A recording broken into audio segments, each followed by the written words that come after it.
பெருமாளை பார்த்து பாடுங்க ஒரு பாட்டு. பெருமாளே உங்களுக்கு ஒரிஜினல் கலரே தெரிய மாட்டேங்குது. ஒரு நாளைக்கு பார்த்தா பால் நிறத்தில் இருக்கிற, ஒரு நாளைக்கு பார்த்தா கார் மேகம் போல இருக்கிற, ஒரு நாளைக்கு பார்த்தா பொன்னை போல, ஒரு நாளைக்கு பார்த்தா மணியை போல இருக்கிறையே, இப்படி ஒரிஜினல் கலர் என்னன்னு எந்த ஊரில் திருமங்கையாழ்வார் கேட்டார். முன்னை வண்ணம் பாலின் வண்ணம், முழுதும் நிலை நின்ற பெண்ணை வண்ணம் கொண்டல் வண்ணம், வண்ணம் எண்ணுங்கால் பொன்னின் வண்ணம் மணியின் வண்ணம், புனையும் திருமேனி இந்த வண்ணம் என்று காட்டீர் இந்தளூரரே. ஒரிஜினல் கலரை தான் எனக்கு கொஞ்சம் காட்டுங்க, ஒவ்வொரு நாளைக்கு ஒவ்வொரு கலரு காட்டுறீங்களே என்று அவர் பாடினார். வண்ணம் வண்ணம் அதை எடுத்தான். அதை எடுத்து கவியரசு கண்ணதாசன் தான் பால் வண்ணம் மாரிமுத்து பாடுங்க.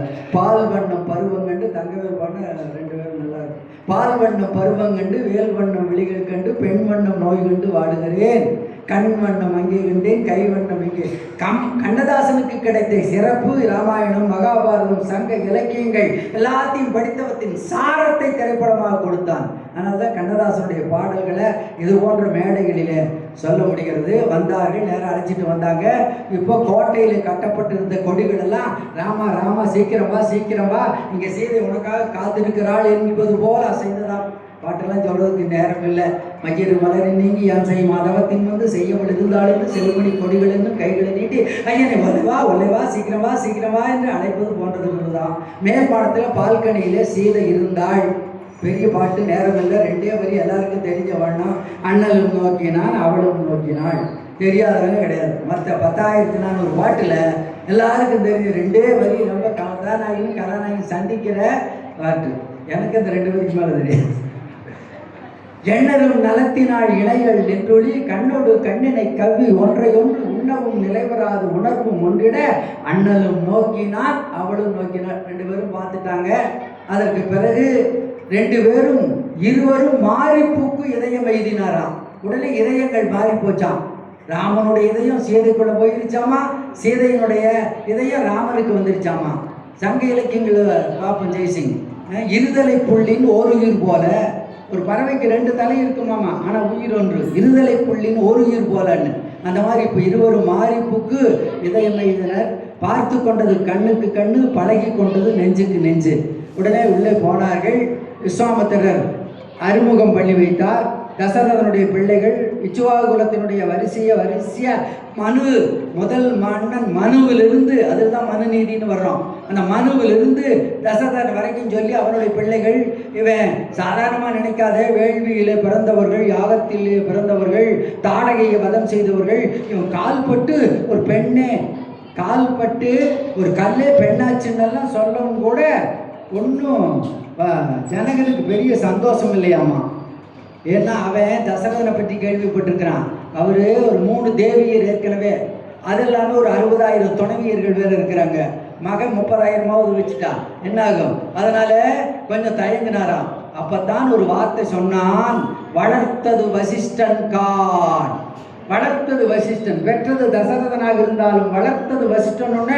ஐயோ தெரியாதனமா இந்த வில்ல தானே ஒடிச்சவனுக்கு தான் பொண்ணை கொடுப்பேன்னு கண்டிஷன் வச்சுட்டுனே, இல்லைன்னா இப்பவே கொடுத்துடலாமேன்னு இதுவரைக்கும் அந்த வில்லை வச்சிருந்தது யாராலும் வளைக்க முடியாத வில்லை வைத்திருக்கிறேன் என்று பெருமை பேசினவன் முதலாக இப்படிப்பட்ட ஒரு மாப்பிள்ளை கிடைச்சும் கண்டிஷன் இருக்குதே, வளைக்காட்டி என்ன பண்றது என்று கவலைப்பட்டானாமா.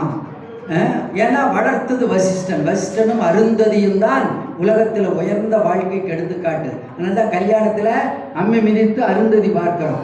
அந்த அருந்ததியினுடைய கணவன் தான் வசிஷ்டர். உடனே சதானந்த முனிவர் வந்தார். எங்கள் பொண்ணை என்ன சாதாரணமாக நினச்சிட்டீங்களா? இவள் நிலத்தை நாங்கள் தங்க ஏற்பூட்டி வேள்விக்காக உழுத போது கலப்பையின் கொழுமுனையில் தோன்றியவள். கலப்பை உழுதாங்களாமா, கொழுமுனை உள்ள போச்சாமா. திடீர்னு மேலே வர்ற போது பார்த்தா அதில் ஒரு பொண்ணு வந்ததாமா, குழந்தை, கொழு குழந்தை. பணம் மாலை வருஷத்தில் தலை போட்டுருவாங்க. கொழுமுனையில் கொழு குழந்தைன்னு அது வந்துருச்சு அவளுக்கு. அதனால கொழுமுனையில் தோன்றியதான் சீதான்னு பேர் வச்சோம். சமஸ்கிருதத்தில் சீதா என்றால் கலப்பையின் கொழுமுனையில தோன்றியவள் அர்த்தம். இவ சாதாரணமானவள் அல்ல. அந்த பார்க்கடையில் தோன்றிய லட்சுமி, மகாலட்சுமி இவளை கண்டா ஐயோ இந்த மாதிரி அழகா இல்லையேன்னு ஒதுங்கி போயிருவாளாம். இழிந்து ஒதுங்கி தொழுகின்ற நன்னலத்து பெண்ணரசி தோன்றினாள். குணங்களை என் கூறுவது, குணங்களை எப்படி சொல்ல முடியும்? கொம்பினை சேர்ந்தவை உய்ய பிணங்குவன. நல்ல குணங்களுக்குள்ள ஒரு நாள் போட்டி வந்ததாம்மா.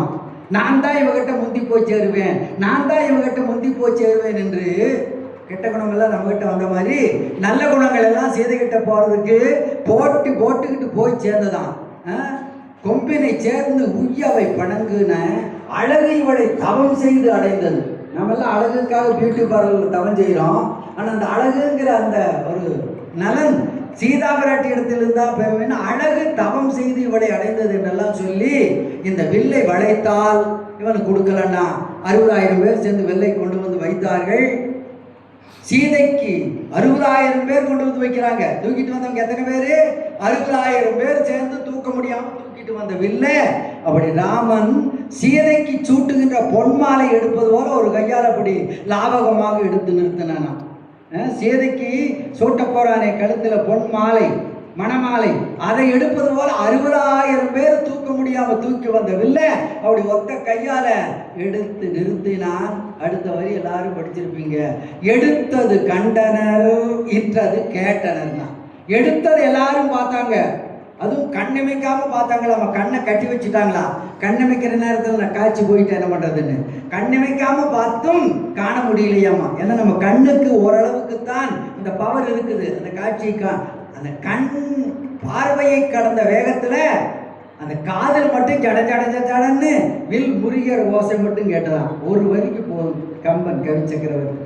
எடுத்தது கண்டனர், இற்றது கேட்டனர். உடனே எல்லாருக்கும் சந்தோஷமா போச்சு. உடனே இனி தசரதனுக்கு சொல்ல வேண்டும். உடனே எல்லாரும் வாழ்த்துகிறார்கள். ரொம்ப வாழ்த்துறதே பெருசு. அரசர்கள் எல்லாம் பொன்மலை எதுவ, முனிவர்கள் வாழ்த்து மலை எதுவ, வான் தேனாக மழை பெய்தாம எல்லாம் வாழ்த்துக்கிற. எல்லாரும் சொல்றாங்க, அடாடாடா இந்த ராமனை, அடாடா பாருங்க, இந்த ராமனை பார்ப்பதற்கு 1000 கண்கள் வேண்டும்ங்கிறாங்க. நம்பிக்கை காண நங்கைக்கு 1000 கண், சீதைக்கு 1000 கண் இருந்தா தான் இந்த ராமன் அழகை பார்க்க முடியும்னாங்க. இப்போ சீதை கட்சிக்காரர் சும்மா இருப்பாங்களா, மிதிலக்காரரு, அவங்க சொல்றாங்க, ஓஹோ ராமனை பார்க்கறதுக்கு சீதைக்கு 1000 கண் வேணுமா? எங்க சீதையை ஒவ்வொரு தடவை பார்க்கறதுக்கும் ராமனுக்கு 1000 கண் வேணும். ஒரு 1000 கண் இருந்துட்டா ராமனை பார்த்துடலாம். ஆனா ஒவ்வொரு முறை பார்க்கும் போதும் 1000 கண் சீதையை பார்க்க வேணாம். அற்புதமான பாடல்கள். அதுக்காகவே கம்பனை ரசிக்கணும். நம்பியை காண நங்கைக்கு 1000 நயனம் வேண்டும், கொம்பனை காணுந்தோறும் குருசிற்கு மன்னரேயால் என்றெல்லாம் எல்லாரும் பாராட்டுகிறார்கள். இப்ப தசரதனுக்கு ஓலை போகிறது. தசரதன் வருகிறான். அற்புதமான பாட்டு. தோள் கண்டார் தோளே கண்டார். இப்பதான் ராமனை எல்லாரும் பார்க்கறாங்க. முதல் வந்தபோது அண்ணலும் நோக்கினான், அவளும் நோக்கினான், 2 பேரும் தான் பார்த்துட்டாங்க. மிதிலை மக்கள் யாரும் பார்க்கல. வந்தோடனே டக்குன்னு அரண்மனைக்குள்ள போயிட்டான். இப்பதான் தசரதன் வந்திருக்கிறான், அப்பாவை வரவேற்கிறதுக்காக மிதிலை வீதியில போறான். பார்க்கறாங்க. பார்த்தவன் தோள் கண்டார் தோளே கண்டார். தோளை பார்த்தவன் அப்பப்பா மலை போன்ற தோல், 2 மலையே தோளா வருதோன்னு தோளை கண்டவன் தோளையே பார்த்தானாமா.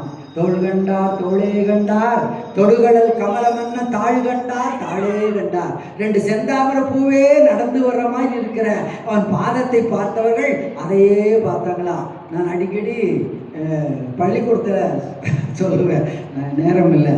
பையன் சில நேரங்களில் நாங்கள் வினாத்தாள் கொடுத்துட்டு வந்தா 1/2 மணி நேரம் ஆகியிருக்கும். பார்த்தா அந்த கேள்வித்தாளையே பார்த்துட்டு இருப்பான். விட தெரிஞ்சா தானே விடைக்கு போறதுக்கு. அப்ப நான் சொல்லுவேன், அப்பா கம்பர் உனக்காகவே பாடி வச்சிருக்கிறார். தாழ் கண்டார் தாழே கண்டார், வினாத்தாள் கண்டார் அதையே கண்டார்னு பார்க்காத